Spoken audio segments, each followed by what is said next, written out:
Ahoy travelers, it's Amy with Cruising from the Ozarks. Women know that it is important to be extra aware of our surroundings in order to maintain our safety. Doing that while on vacation takes on a whole new level though. It's one thing to feel safe while walking alone in your hometown, but you don't want to put yourself in that position while on vacation. Does that mean you have to give up exploring all these amazing ports of call if you're cruising solo? Absolutely not. Just because you're by yourself doesn't mean that you need to forego that excursion you've been really wanting to book. But you do need to be a little more diligent with researching the right excursion. While I have never cruised solo before, I have excursioned solo before. Call me Shakespeare because I just made up the word excursion, but it fit.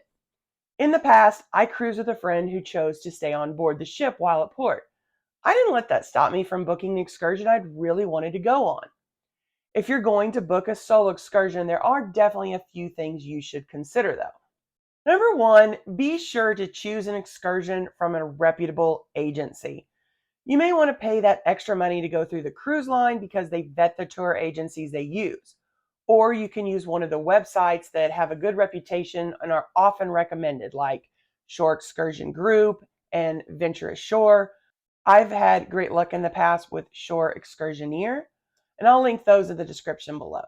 I have several more tips, but before we get into those, if you enjoy this video and maybe even learned something, be sure to let us know by commenting and giving this video a thumbs up.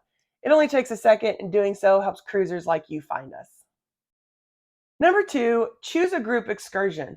Safety in numbers. While it might be fun to book that private tour for you and a friend, you probably don't want to be touring a foreign port, just you and a stranger in their car, which is usually what the private tours are.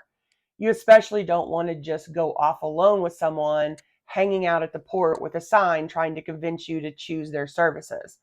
Not alone anyway.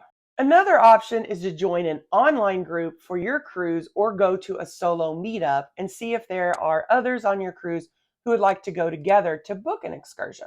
If you decide not to book an excursion, stay near the cruise terminal area. Don't go wandering around the back streets by yourself.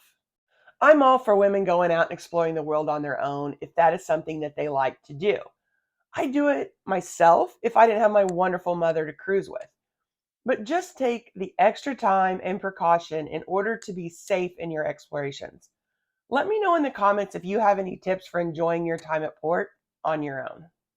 Why not stick around and check out this video and then come back for more information designed to help you have an amazing cruise. Have a blessed week, everyone.